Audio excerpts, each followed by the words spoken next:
My dad worked the oil fields, but he was an alcoholic and a gambler, addictive gambler. What I remember, my earliest memories is him coming home drunk every night and beating the heck out of my mother. I remember sticking her head in the stove that we heated the house with one night and burn all her hair off her head and never did grow back. It was the beginning of everything. I remember we used to sneak out, different ones would sneak out when he'd come home and start beating on her. We'd sneak out, somebody sneak out and go call the police, and they'd come home and he'd beat her even worse. So there's no way inside of me, this was my dad. I hated him for what he was doing. And I wanted to stop him, but I was a little bitty kid. I was like 8 years old. And to the outside world, he was great. He was always real nice and kind and talked nice and talked good. But to his family and when he was with us, he was the exact opposite.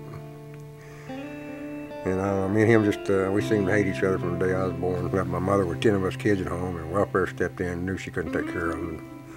So they separated us. They sent most of them to aunts and uncles. Me, I'd been in so much trouble. I was the only one that had been in trouble. They sent me to Wyoming State Hospital. There at that place, I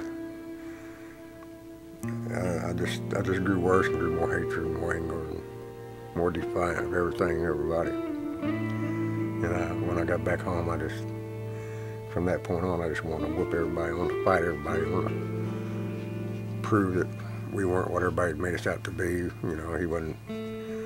I wanted to do something to him. I wanted to make life better for my mother, my family.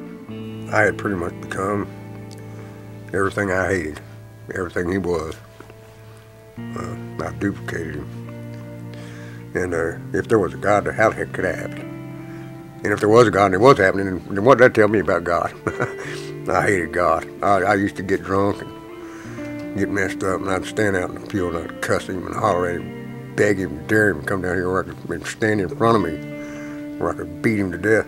I was really trying to take myself out of this world. I was sick and tired of it. I was sick of it. I don't know, maybe I didn't have the guts or just didn't want to get a gun and blow my brains out. I just wanted to do the drugs until I died. The sooner the better, but I just finally realized that I had failed at everything in my life, big and small, from the very first moment to the very second.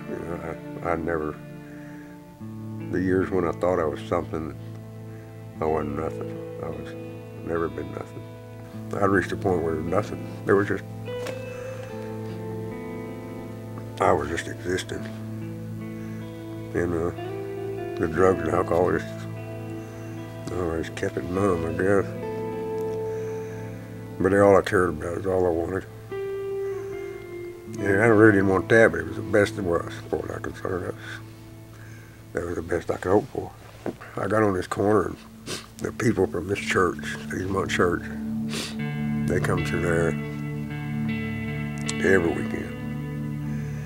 And at first it didn't bother me. They would come through and give me tips, and bring me food, and sandwiches, ask if I needed anything. And they just kept coming, more of them. It got to the point where I just couldn't deny it or refuse it no more. There were some good people in the world. I'd hated them all my life because they was opposed to my family, so I was opposed to them. To me, they were the ones that came in and split us up and started all this. So I hated them too. And you can't care about somebody you hate, so I prayed. And I just realized how awesome God is, and how great He is, and how much He really loves.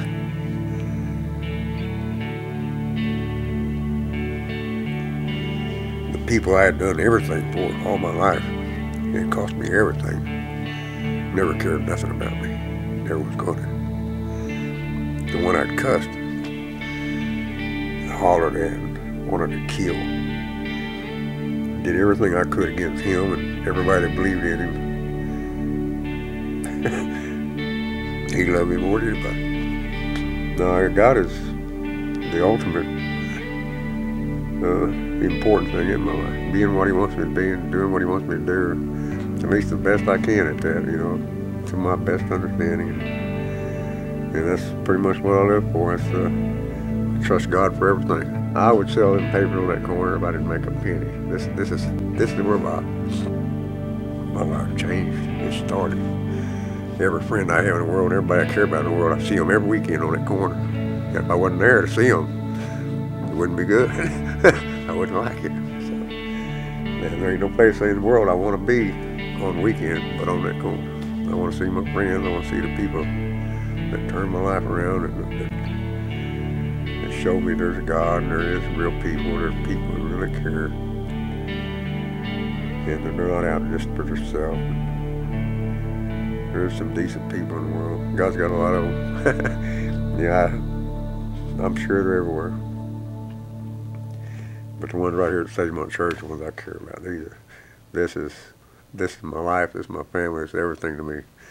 For however much longer I live, I don't care about nothing else. I don't want nothing else. Hi, how you doing? Morning. How you doing? Hi. Hi. Hello. How you doing? Morning. Hi. How you doing? Morning.